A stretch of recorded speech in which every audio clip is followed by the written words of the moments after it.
kawan-kawan semua, salam literasi. Kali ini kita akan membahas salah satu buku yang menarik dan penting yang berjudul The Darker Nations: A People History of the Third World. Jadi buku ini ditulis oleh Vijay Prasad. Buku ini nanti akan diterjemahkan oleh salah satu penerbit di Indonesia namanya GDN yang akan diberi judul eh, Bangsa Kulit-Kulit Berwarna, Sejarah Rakyat Dunia Ketiga. Nah, buku ini sangat menarik karena buku ini menjelaskan salah satu momen penting yang menjadi salah satu kekuatan politik yang sangat mempengaruhi konstelasi politik dunia, terutama terkait dengan politik dunia ketiga. Buku ini akan mengisahkan salah satu momen penting yang disebut sebagai dekolonisasi negeri-negeri terjajah yang menghubungkan antara negeri-negeri terjajah di benua Asia, Afrika, dan Amerika Latin, yang mana ini menjadi momen yang sangat penting terutama dimulai pada sekitar abad ke-20 sejak tahun 1930-an, 20-an, 30-an, dan menjadi momen penting kira-kira di mana setelah proses dekolonisasi pasca Perang Dunia Kedua, di mana Indonesia menjadi salah satu inisiator utama dari gerakan dunia ketiga ini. Di sini Vijay Prasad sangat menarik sekali menjelaskan bagaimana terkait dengan kebangkitan gerakan politik dunia ketiga ini, juga kemudian bagaimana jebakan-jebakan politik yang menyertai proses kebangkitan dunia ketiga, serta dalam tanda petik dia utarakan sebagai pembunuhan atau penghancuran kebangkitan politik dunia ketiga. Alangkah menarik kalau kita membahasnya dari apa yang pernah diutarakan oleh Presiden pertama kita, Bung Karno, pada saat beliau berusia muda sekitar tahun 1927. Beliau menulis salah satu artikel yang sangat penting pada zaman pergerakan yang diberi judul Nasionalisme, Islamisme, dan Marxisme. Di paragraf-paragraf pembukaan dari buku tersebut, Bung Karno mengutarakan tentang bagaimana mulai bangkitnya yang dia sebut sebagai kaum muda Indonesia atau yang dia sebut sebagai Arya Bima, di mana mereka menyaksikan bahwa nasib dari masyarakatnya, dari rakyatnya, terutama di Asia, terutama di Indonesia, mengalami perasaan yang tidak senang, baik secara politik dan secara ekonomi. Dia mengutarakan bahwa zaman yang lalu di mana segalanya diterima begitu saja, nasib yang mereka alami itu sudah berlalu, dan dimulai suatu zaman baru di mana kesadaran terkait dengan nasib ekonomi, nasib politik mereka, dan nasib sosial yang dihadapi oleh rakyat itu dilandasi oleh munculnya pengetahuan, munculnya suatu kesadaran bahwa ternyata hubungan antara bangsa-bangsa yang menjajah mereka dan masyarakat yang terjajah bukan hubungan yang saling menguntungkan, tapi hubungan yang eksploitatif, bahwa sebetulnya tidak seperti yang selama ini mereka dapatkan informasi bahwa bangsa-bangsa itu memberikan pengetahuan dan peradaban, tapi mereka datang ke negeri-negeri tersebut untuk menghisap, untuk menjajah dan menindas. Dan dari situlah kemudian momen kesadaran itu muncul, dan upaya untuk menggugat berbagai macam bentuk kesengsaraan dan penghisapan itu muncul, bangkit dari bangsa-bangsa Asia, melalui munculnya kalangan-kalangan intelektual, kalangan-kalangan aktivis dan pemimpin yang sadar untuk memerdekakan diri dari proses kolonialisme dan imperialisme tersebut. Saya pikir ini menjadi hal yang penting ketika kita membahasnya, dimulai dari apa yang ditegaskan oleh Bung Karno, bahwa kesadaran tentang pentingnya kemudian kemerdekaan politik dan ekonomi sebagai bentuk dari ekspresi anti kolonialisme dan imperialisme itu adalah suatu antitesis bangkitnya kesadaran yang dari situlah maka negeri-negeri terjajah memperjuangkan tidak saja kemudian kemerdekaan politik, tapi perjuangan-perjuangan yang lebih mendasar tentang kemerdekaan sosial dan upaya untuk lepas dari belenggu rantai eksploitasi yang masih tetap mereka hadapi meskipun era kolonialisme sudah berakhir. Nah, buku ini menarik, buku Vijaya Prasad ini menarik ketika pada pembukaan dari buku tersebut Vijaya Prasad mengutip salah satu karya dari salah seorang aktivis dunia ketiga yang dari Aljazair, namanya Frantz Fanon.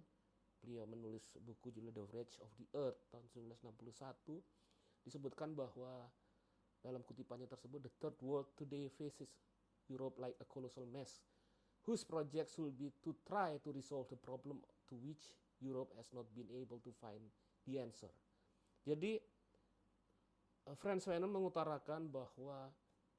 kemunculan kesadaran dari kekuatan dunia ketiga ini muncul sebagai suatu masa yang besar, yang kolosal untuk menantang wajah Eropa melalui proyek yang berusaha untuk menemukan jawaban, menghadirkan jawaban dari suatu hal yang tidak bisa diselesaikan, tidak dapat diberikan jawabannya oleh peradaban Eropa, di mana karena kemudian peradaban Eropa tersebut alih-alih membangkitkan kesadaran akan kesetaraan, kesadaran akan kemerdekaan, akan persaudaraan sebagai suatu spirit dari proses pencerahan, justru sebaliknya yang dilakukan oleh peradaban Eropa di negeri-negeri terjajah itu adalah proses pembodohan, penindasan, dan terbangunnya satu rantai eksploitasi yang digerakkan oleh tuntutan sistem kapitalisme, yang mana kemudian hal tersebutlah memunculkan antitesis yang disebut sebagai the third world. Vijaya Prasad ini menegaskan bahwa dunia ketiga itu bukan hanya soal realitas keadaan kemiskinan sosial, kelaparan, problem-problem korupsi yang dihadapi oleh dunia ketiga, tapi di sini beliau menekankan dalam bukunya itu dunia ketiga sebagai salah satu proyek. Jadi dia merupakan satu proyek yang dalam kajian saat ini disebut sebagai proyek dekolonial, suatu upaya untuk melakukan perlawanan terhadap atau suatu antitesis terhadap imperialisme dan kolonialisme, di mana yang diperjuangkan oleh kekuatan dunia ketiga ini sejak momen final dari imperialisme dan kolonialisme adalah suatu harapan akan munculnya bangsa-bangsa baru yang dimana mereka memiliki kedaulatan politik untuk mengelola urusan-urusan dari negerinya sendiri tanpa adanya ketergantungan atau didikte oleh para master atau tuannya. Juga suatu perjuangan untuk menghadirkan keadilan ekonomi, economic justice, dan ekonomi yang berdikari di mana mereka mampu untuk mengelola sumber daya mereka sendiri untuk meredistribusikannya bagi masyarakatnya sendiri, dan hadirnya suatu cultural dignity atau kebanggaan budaya yang bukan berdasarkan pada suatu kebanggaan bahwa kebudayaannya itu kemudian berbeda dan meninggikan kebudayaannya di atas yang lain, tapi bahwa dalam upaya untuk membangun kerjasama dan kesadaran akan interkultural atau multikultural, maka sumber daya budaya yang mereka miliki itu kemudian menjadi starting point bagi upaya untuk membangun suatu dialog yang lebih terbuka dan yang lebih bermartabat berdasarkan pada kemampuan untuk membangun kebudayaan yang lebih bermartabat bagi mereka. Nah, disinilah bahwa selanjutnya sebagai suatu proyek politik, sebagai suatu proyek kekuasaan untuk melampaui belenggu-belenggu ketertindasan dan ketergantungan dari tuan-tuannya sebelumnya, yaitu para koloni atau para master dari negeri-negeri yang terjajah, maka mereka membangun suatu kesadaran ditarakan secara politik, secara ekonomi, secara kebudayaan, dan juga berdasarkan pada perjuangan untuk membangun tatanan internasional yang lebih fair dan berkeadilan. Jadi bahwa mereka menyadari salah satu persoalan yang tidak bisa diabaikan, bahwa mereka menjadi bagian dari hubungan antar bangsa-bangsa, dan dalam konteks relasi yang berlangsung dalam hubungan internasional tersebut, maka diperlukan suatu tatanan sosial secara global, secara mendunia yang lebih fair, lebih demokratik, dan lebih adil.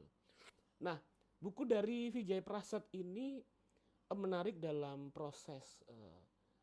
penulisannya, di mana beliau mengedepankan tentang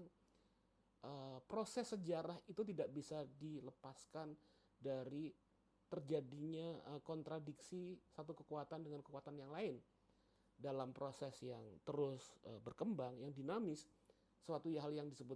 kita sebut sebagai proses dialektika sejarah, historical dialektik, di mana dalam proses dialektika ini terjadi benturan, baik benturan antara mereka kekuatan yang dominan, kekuatan yang berkuasa, dalam hal ini negara-negara dunia pertama, berhadapan dengan mereka yang tertindas dan terpinggirkan, yaitu rakyat dunia ketiga. Terjadi proses pertarungan berbasis pada kontradiksi antar mereka. Juga kontradiksi ini berlangsung di dalam internal tatanan dunia ketiga itu sendiri, karena kekuatan-kekuatan lama yang berpijak pada penguasaan terhadap tanah, terhadap kultur feodalisme itu juga, dan juga kemudian kekuatan-kekuatan yang tidak senang terhadap tampilnya pemajuan dari mereka yang paling terpinggirkan, mereka yang tertindas dalam satu sistem struktur ekonomi politik itu untuk lebih maju. Dan juga kemudian perjuangan bahwa kesetaraan ekonomi dan politik itu tidak juga selamanya disukai oleh mereka yang menjadi kekuatan kelas dominan dari tatanan lama, sehingga kemudian proses sejarah diutarakan secara lebih detail oleh Vijay Prasad dalam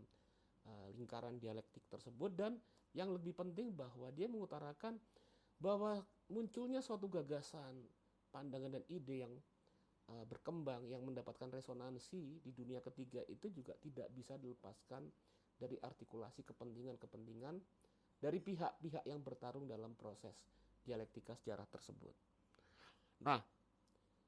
dalam konteks ini kemudian